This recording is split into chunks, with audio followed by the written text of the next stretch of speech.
we make these policies so that the citizens have an idea of when and where we will meet.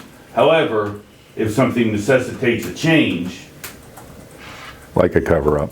like, no. So what happens if your Board of Elections starts to display unethical behavior?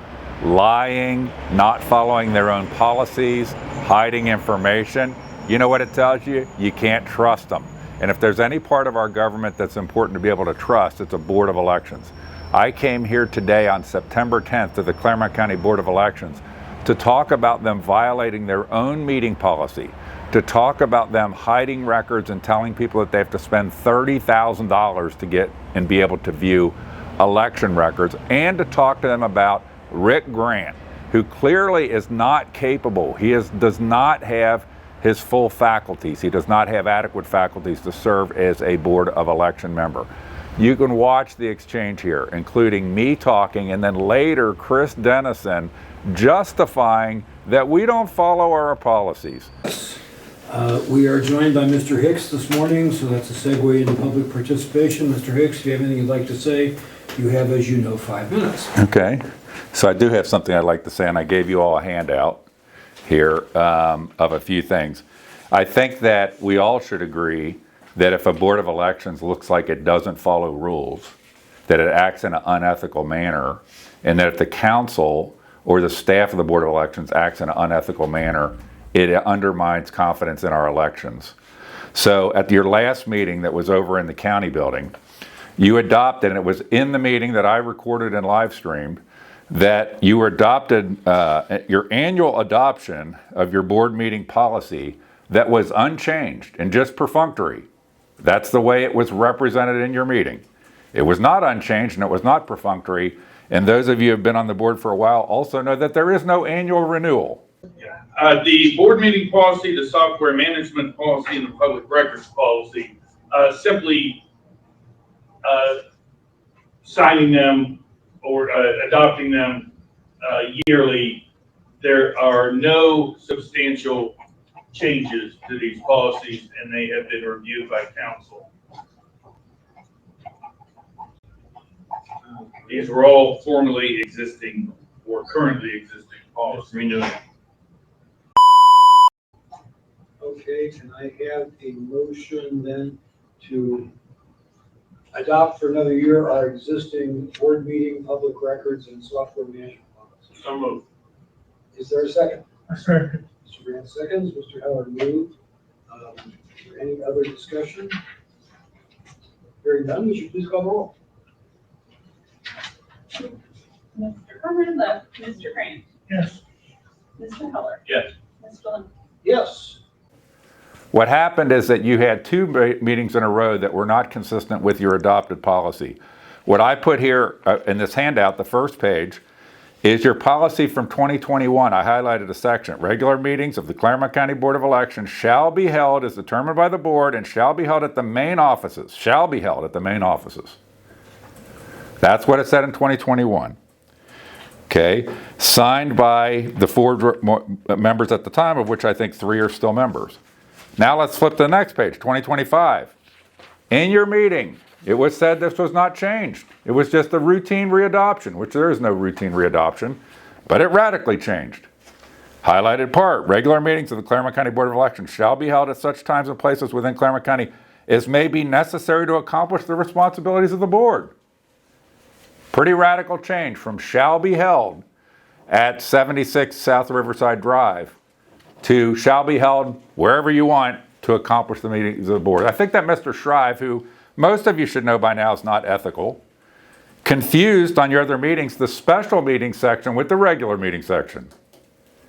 Your original policy in 2021 allowed for special meetings to be held at different places, but not regular meetings. We know that you had a meeting at Sam Haven in order to give Mr. Grant a check mark. Please call the roll. Mr. Lemke. I am here. Mr. Conrad. Here. Mr. Grant. Here. Mr. Heller. Here. And I'll be interested to see in this meeting if Mr. Grant is able to conduct himself showing and demonstrating his faculties and ability to communicate and converse. Mr. Grant, can you take a question? Easy question? How is your recovery coming? It's doing very well. What did you think? Could you outline what you thought were the most important decisions made today by the Board of Elections?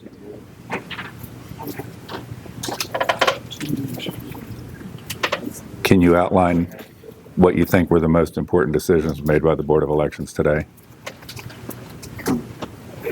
Not with Mr. Conrad or any other member here putting words into his mouth, stating things, you meant to say this, to put on the record. Do you have a motion to reject that? Yes, I motion Mr. Grant has moved to reject Mr. Cruz's petition from Miami Township trustee. Second.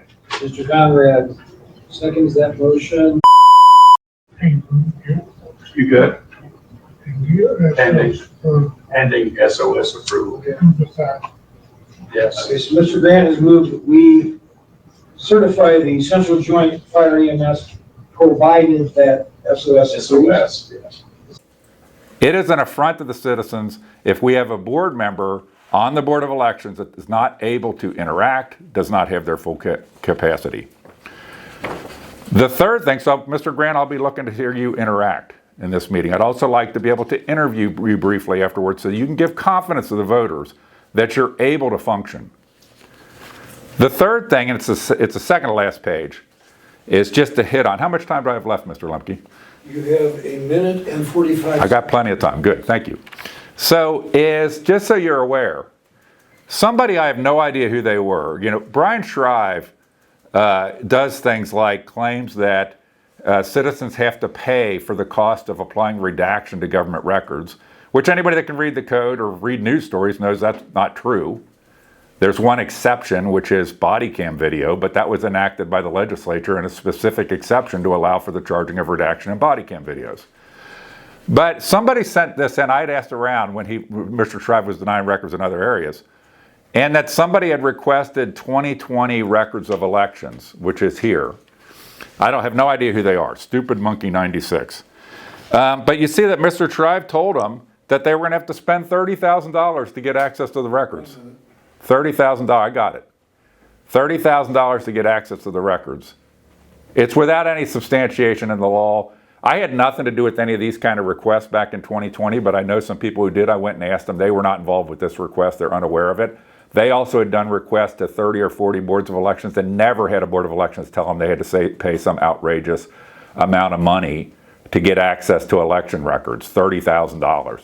The reason why I bring it up here is I asked Stephanie Height at the last meeting, what was the deal with this request? Because what I did is I made a request for the 2024 election records, and I did not get, in May, I haven't got any response, and supposedly they're standing on, Brian Shrive was standing on this, that you have to pay $30,000, but then she told me at the last meeting that she was working on duplicating all the records. And I said, that's a monumental waste of time, because the minute Brian Shrive admits that you can't charge for this, I'll drop the request. But instead, we appear to be wasting the staff's time because of the pride of Mr. Shrive. So those are the three matters I wanted to bring up. Thank you for giving me the chance to speak on each of them, and I would like that you would address one or more of them. I would like that you would address one or more of them, not just ignore citizen input. You are out of time, Mr. Hicks. Moving on, so everybody had a chance to look at the minutes of our meeting of August. That's ignoring citizen input. Anybody have any comments, changes, amendments to the minutes? I didn't see anything. Okay, anybody else? Hearing nothing, can I have a motion that we approve those minutes? Move to approve the minutes.